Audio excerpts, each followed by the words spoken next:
This is another iRaw podcast. Welcome to Wildly Unplugged, sharing stories of nature, conservation, and creativity. Discover what develops when you unplug and step outdoors. Hello, thank you for being here today, Mama T. Thank you for having me. How are you doing today? I'm great. You? Fantastic. So you started the website Mama T Energy. Before you got to that point, tell us a little bit about your journey leading up to that. Leading up to, oh man, how far do we want to go back? I went to college at Virginia Tech, so go Hokies, studied theater and communication and a little Spanish. And it's funny when I think about back then, I really wanted to be I always wanted to be like an actor, model, something on the screen.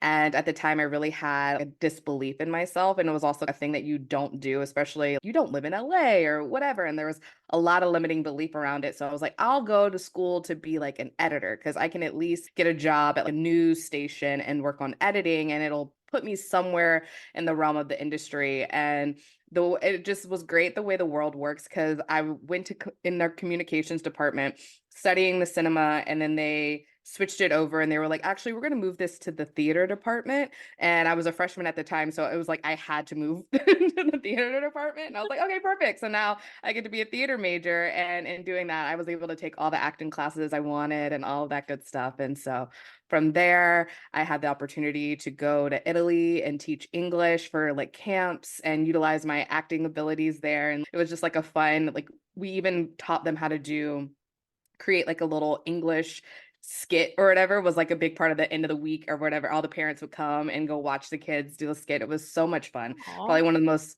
rewarding experiences I've ever had. And then from there, acting here, photography there, and all sorts of just random things that led me to learn about just how do I believe in myself more? How do I allow myself to give myself permission to be my authentic self while still and give others the same permission? And that's what led into Mama T Energy. I did take like a hard left turn into selling wine for about 7 years. And then, so I can totally I can get real cork dorky with you if you really want me to, but then it's shifted over to doing something that was all my own.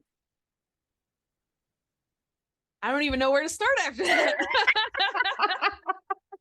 So I just learned about this invasive bug, and it started over in Pennsylvania and it's moving over to Ohio, but it loves grapevines and like it's affecting the wine industry. So that's immediately what my brain went to when you're talking about a hard left turn to. Oh my gosh, that's crazy. Was it like, I don't even know. I have been out of the industry for a minute, so I'm not even sure what the bug is, but that is so sad. It is. Gosh, it's some sort of moth, and it's a really pretty moth. I will tag it in the notes I so love that it. people can learn more about this invasive animal. Gosh, learning about yourself and being comfortable with yourself and having permission, like you really have to get to know who you are if you're Oh going to yeah. be acting, right? Exactly. It's funny because I think for me, I love embodying things. And what I've learned from my acting experience is that I have when someone gives me a script, I can just take it in, I can become it and go with it. But that can also go to anything in society. If you're too fat to do whatever, I can take it, I can embody it, and then I can make that my truth.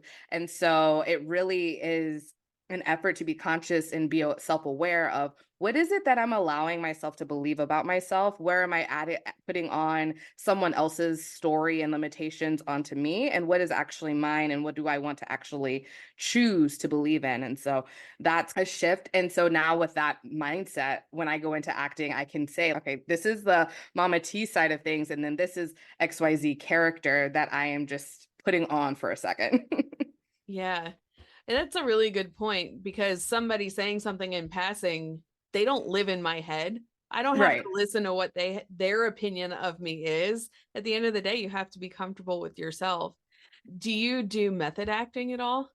Not really. Like, I'm not I have to be the person the entire time of my life. No, that's just not a part of my like wheelhouse.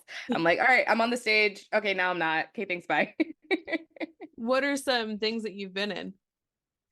Okay. I've done Hairspray. I've done Ragtime, Aida. Much Ado About Nothing, Midsummer Night's Dream. Those are the, I have a very long list of things. Yeah, it sounds like a lot of Shakespeare there. Shakespeare and a lot of musicals. Those are typically what I do. Yeah. I've heard your singing voice on your podcast. You've got a beautiful singing voice. Thank Do you. you like doing the musicals more, or what's your favorite role to play? I love musicals. Like I want to sing and dance and just be free on stage. That's like my favorite thing. That's great. I did stand-up comedy once for a 5-minute thing, and like the sound of the applause, knowing that belongs to me, like that is really just, I could see where that would be really addicting. Oh yeah. It's so fun. And it's just, especially as a stage actor. Yes, I've done film and stuff before too, but I really love this stage, and because you can feed off of your audience. And it's really cool to see like those front 2 rows. Like some people like to act like you can't see people, but no, I can see you in this. If you're falling asleep, so I can tell. I see you. I see you. Like I literally, one doing ragtime, there was a gentleman and he was a little bit older, so I give him his leeway, but he was like, I was actually worried that he was going to fall on his head because he was like falling forward, falling asleep. I was like, oh, and the whole cast was watching him the whole show. We can see you, but it's great when you're like looking out and you're having like an emotional moment and you're crying on stage and you can see all the other people crying with you and you could just feel that vibration like going back and forth. It's such a amazing, rewarding experience.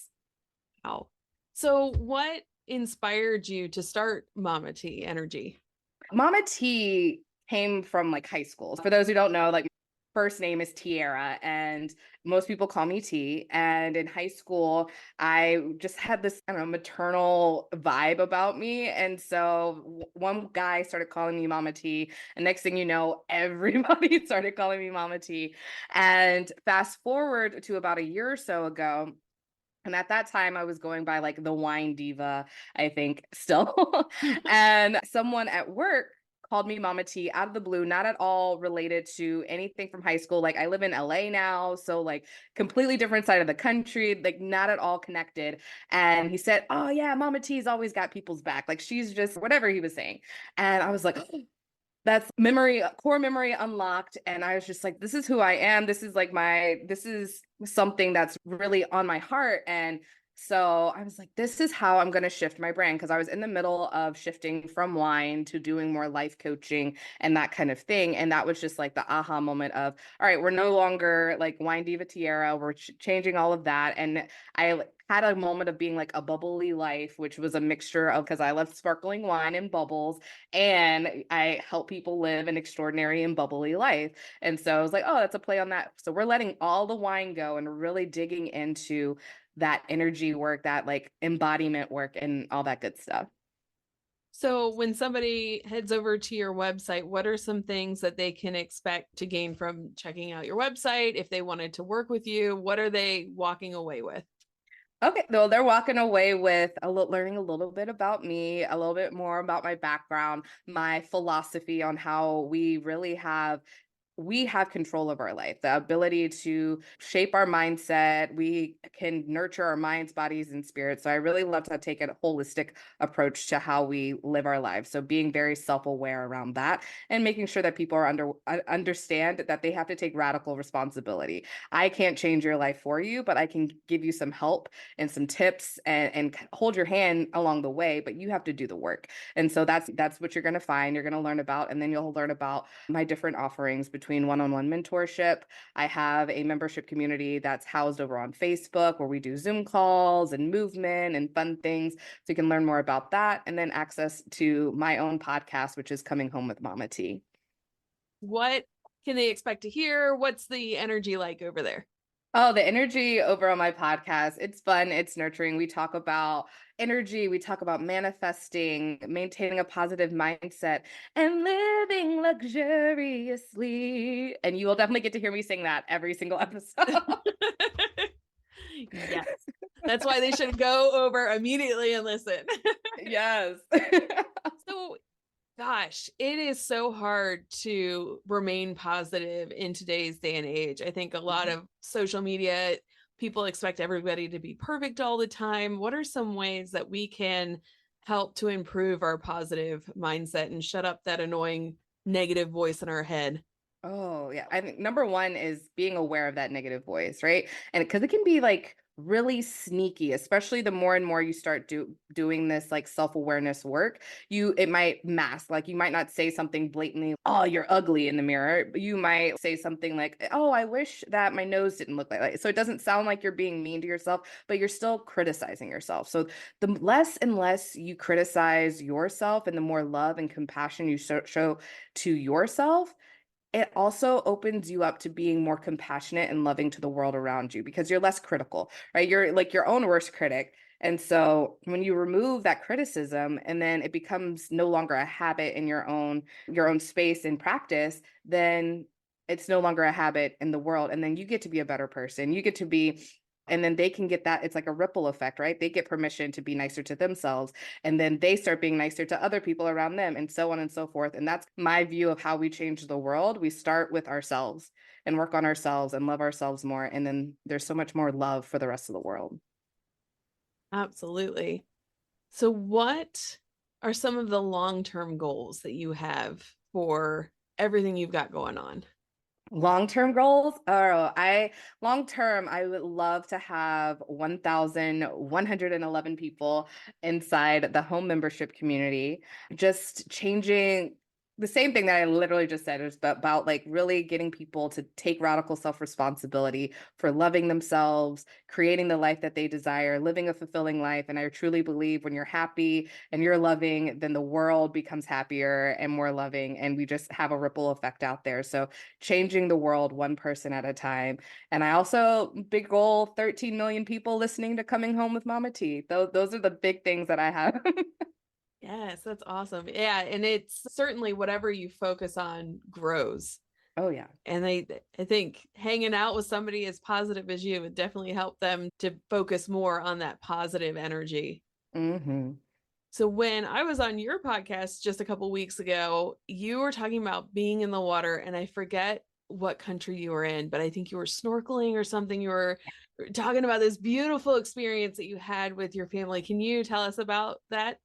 Yes, I was snorkeling off of the coast of Krabi Island in Thailand, and it was amazing. Like the water was like so blue and so clear, and you could just look down, and there was all these different colors of fish, and it was like bright and vibrant, like yellows and reds. And it was like me and my friends, and we're swimming around, and we were being taken on a boat tour. So our guide, who was the most amazing man, his name was Bao. This was like, I don't know, 7, 8 years ago at this point, but I very specifically remember just like how kind he was. He didn't speak any English, but we were able to communicate on this whole day trip, and he was so wonderful. And he threw some pellets out into the water while our faces were down. So we didn't notice him doing it until all the fish just swarmed into our face. And it was a little terrifying at first, but it was so funny. Like we all popped our heads up and just burst out laughing. And it was just such a free and wonderful moment. That sounds amazing. Ah, man, I miss like crystal clear blue water and the fish and everything. As far as traveling, what was that experience? Did you learn anything from being in a completely different part of the world? Oh yeah, that was it was actually really cool. So we did because we flew into Phuket and then we went to Phi Phi Island, Krabi, Chiang Mai, and Bangkok. And so in Chiang Mai, I think that was probably the most like learning that I got. We did a elephant sanctuary which I thought was amazing because it was a place where they took elephants that might have been used for like circus performance or used for some of the places that will allow you to ride the elephants, which actually you have to hurt them to be able to do that. And so this place was more like, this is where we're going to nurture and take care of the elephants. So we got to pet them, and we took one down to the lake, and we bathed her and like fed her these like little bananas, and it was like so beautiful and wonderful. And it's like this massive animal, but they're so gentle and so sweet. And I was a little nervous that she was going to fall on us while we were in the water because the mud was like sinking. And I was like, oh no, I die under this elephant. But it'll be great. But it all worked out. It was wonderful. And so that was beautiful. And then we also did a cooking class, which was super cool. And they even gave us all little like cookbooks for everything that we cooked. And so I still to this day have this little cookbook, and you like make the papaya salad out of it and some other stuff. So I love learning about people and their culture and their food, especially the food. That's like my favorite way to like connect, is like learning someone else's like cuisine and how they like to cook, and then cooking it myself and sharing a meal, because that's where you can like really people feel more comfortable and can get more vulnerable and just deepen our relationship. Yeah, the food definitely brings people together. Yeah. Let's see. So is that your favorite experience in nature when you were snorkeling, or do you have another moment that really stands out to you? I think a moment that really stands out to me was I think it was in like Nag's Head Beach. So in North Carolina. I was probably like 10 years old, and I'm walking this beach, and it was like I was with family members, but everyone had gone and just were like, I don't know, napping on the sand or whatever. And so I just went and walked by myself, and I had something flowy on, and the wind was blowing, and I just felt so at peace. And it was like the first time I really remember like my mind being clear and just really enjoying the waves washing up on my feet and the breeze on my face. And I felt like a goddess in that moment. And so that's something that's just like nothing like extraordinary happened, but it just felt really good and grounded. And that's like the moment that I think about, like, the beach is my happy place. This is where I come to ground. So being in LA, I can like hop on the metro and like within an hour be at the beach. And so I can relive that kind of moment if I really want to, and get to Santa Monica and stuff like that. So I always find that to be important. Do you meditate often? Oh yeah, I meditate. I probably meditate about daily.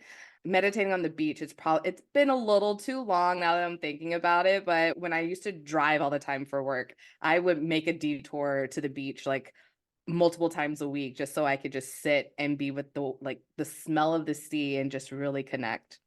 Oh man, that sounds awesome. You're making me Yeah. miss Nag's Head. Have you ever gotten to see the horses on the beach there?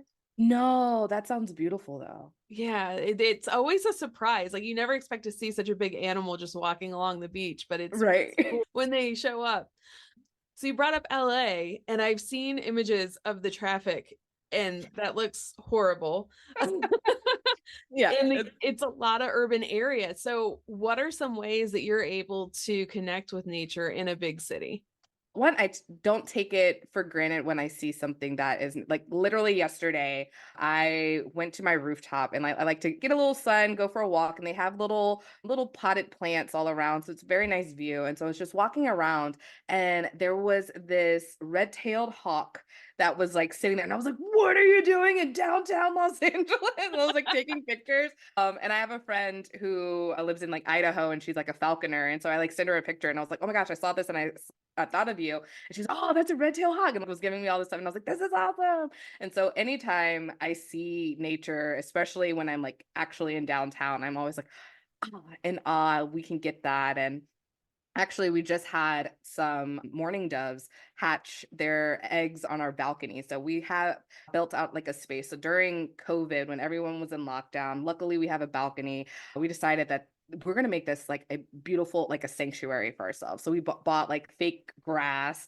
so it can feel like we're touching grass, and it's green and it's on the ground. And then we bought a bunch of plants and just made this like a little nature park for in our home kind of space. And every other year or so, these mourning doves will come and they'll lay eggs in one of our potted plants. And so this year was the year, and there were two eggs, and then they hatched, and then I got to watch them grow and fly away. I was like, oh, I'm like a bird grandma.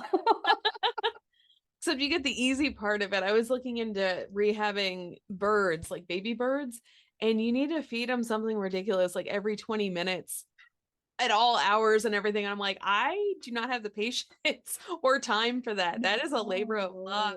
That is actually not like the friend that I just mentioned who told me what the the hawk was she literally did something like that. We worked for the same company, and so we would get on like calls, and I would see her, and there was like this little thing next to her computer because she was feeding this like baby falcon that had something happened, and so she brought it in, and so she was taking care of it. And I was like, you are the most interesting person I've ever met. That is pretty neat, man. Yes. So, what is your favorite place in the whole wide world to go to in nature? Ooh, like any beach, really. Like if I can hear the ocean, smell it, and get my feet in the water, I am a happy girl. Yeah. Yeah, same. I am totally a beach girl. What is it for you that you love about the beach?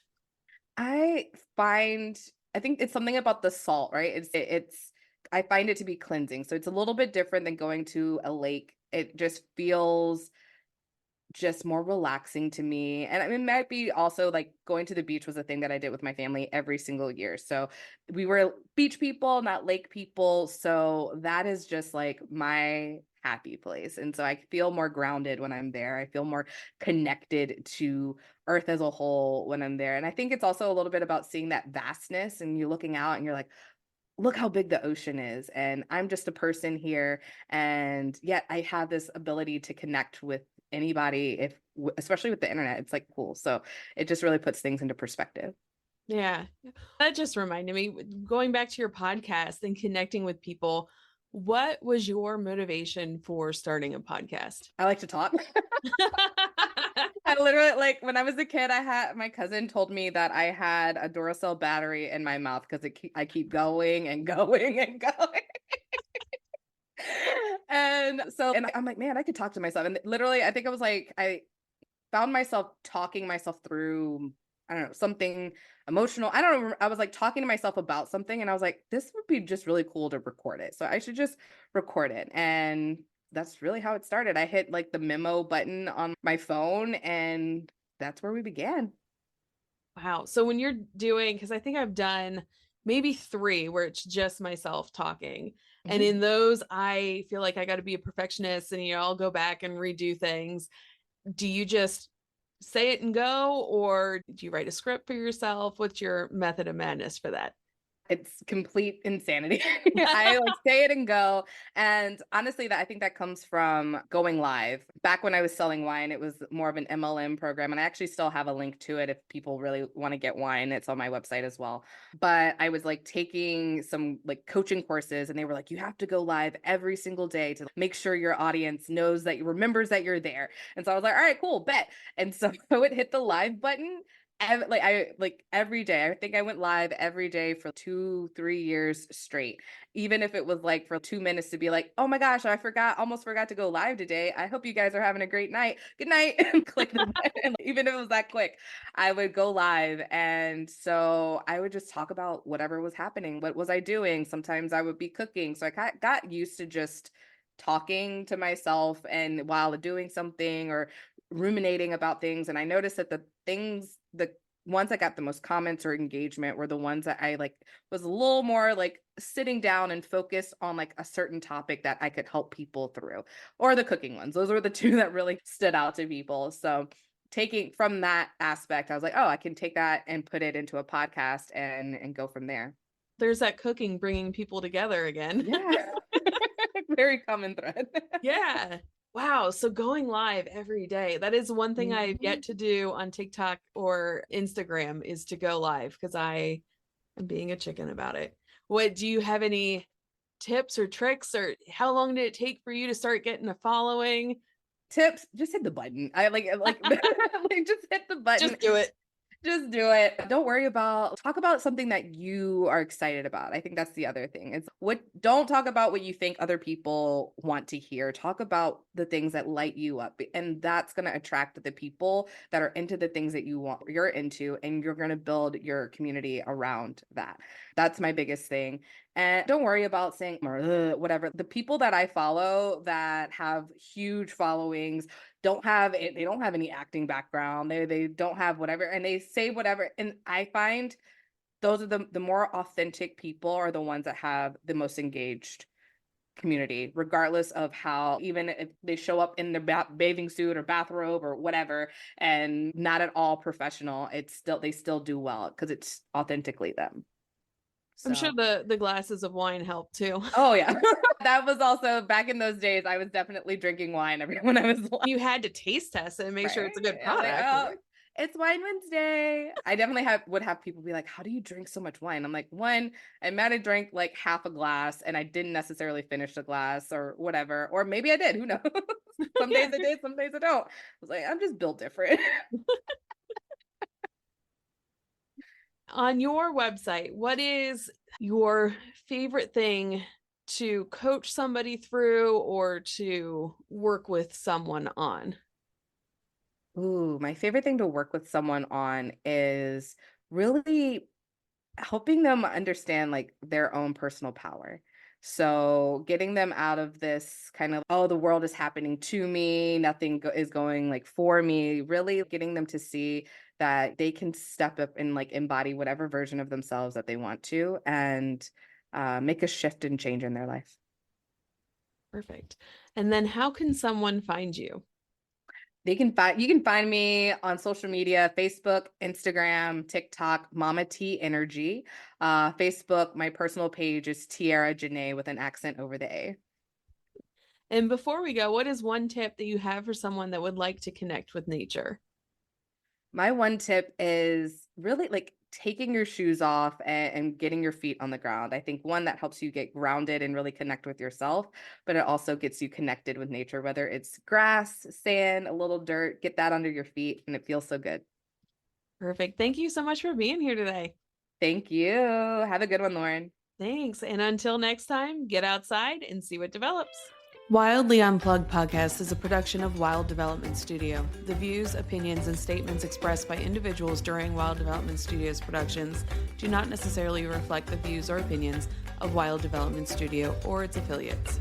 Participation in any activities, expeditions, or adventures discussed or promoted during our content may involve inherent risks.